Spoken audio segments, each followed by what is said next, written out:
जय श्री राम साथियों। श्री रामचरितमानस विश्व का कल्याणकारी धर्म ग्रंथ है जो हर विषम परिस्थिति में मानव का कल्याण कर उनका उद्धार करती है। ऐसे पवित्र ग्रंथ पर विवाद अपूर्ण ज्ञान का परिचायक है, ठीक जिमी कंद की तरह। युग बीत गए, अनेक विदुषियां भी भारत में जन्मी, परंतु स्वामी प्रसाद मौर्य की तरह किसी ने भी श्री मानस की किसी भी पंक्ति के अर्थ का अनर्थ नहीं किया। जब तक हम कोई भी प्रसंग पूरा नहीं पढ़ते तब तक हम ऐसे ही विवादों में उलझे रहेंगे। श्री मानस हिंदी की उपभाषा अवधि में लिखी गई है। हमारी मातृभाषा हिंदी वैज्ञानिक कोश से परिपूर्ण है। शब्दों में श्लेष है, यानी एक शब्द के कई कई अर्थ हैं। दृष्टांत स्वरूप एक दोहा, कनक कनक ते सो गुनी, मादकता अधिकाय, वा खाए बोराए जग, वा पाए बोराए। यहाँ कनक का अर्थ धतूरा सोना है। इसके अतिरिक्त गेहूं भी है। अतएव किस संदर्भ में क्या कहा गया, यह तो पूरा दोहा पढ़कर ही समझा जाएगा।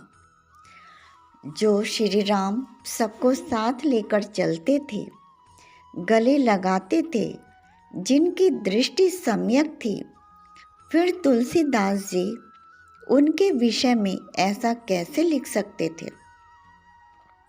अविवेकी ही शब्दों का दोहन कर अपने विचारों के अनुसार शब्दों का अर्थ अनर्थ करते हैं।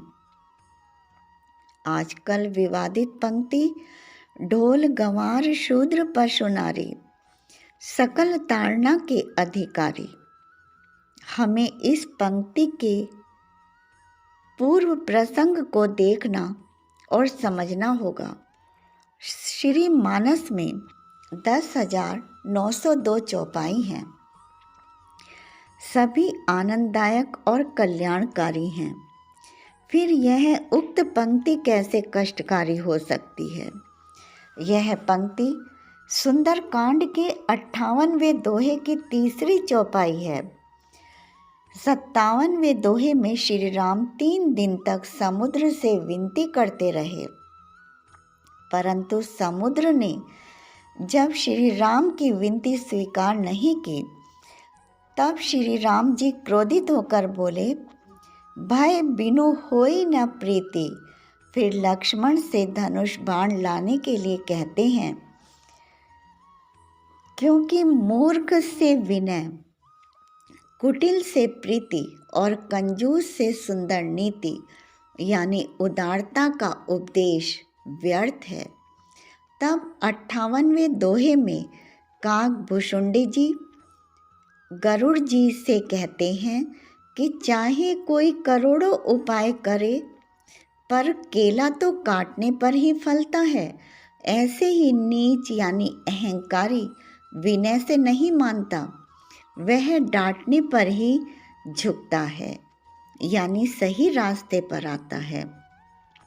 यह काकभुशुंडी और गरुड़ का संवाद है। तत्पश्चात जब श्री राम जी ने समुद्र के लिए अग्नि बाण का संधान किया, तब समुद्र अहंकार छोड़कर प्रकट हो जाता है और श्री राम के चरण पकड़कर क्षमा याचना करते हुए कहता है कि प्रभु भल कीन्ह मोहि सीख दीनी, मर्यादा पुनि तुमरे कीनी, ढोल गंवार शूद्र पशु नारी, सकल ताड़ना के अधिकारी। समुद्र कहता है कि हे प्रभु, आपने अच्छा किया जो मुझे सीख यानी शिक्षा दी, किंतु मर्यादा यानी जीवों का स्वभाव भी तो आपका ही बनाया हुआ है। इसलिए ढोल गंवार शूद्र पशु नारी ये सभी शिक्षा के अधिकारी हैं। यहाँ ताड़ना शब्द का अर्थ सीख यानी शिक्षा से लिया गया है। वैसे ताड़ना का अर्थ देखना, देखभाल करना और अच्छी तरह से समझना भी है। समझने योग्य बात यह है कि यदि ढोल को कसा न जाए तो उसके स्वर बेसुरे हो जाते हैं। ऐसे ही अल्पज्ञानी को सीख नहीं दी जाए तो वह कैसे सीखेगा। इसलिए शिक्षा तो देनी ही पड़ती है। अतएव हम कह सकते हैं कि यदि तुलसीदास जी के मन में कोई विकार होता तो वह भिलनी द्वारा श्री राम को जूठे बेर खिलाने के प्रसंग का वर्णन ही नहीं करते।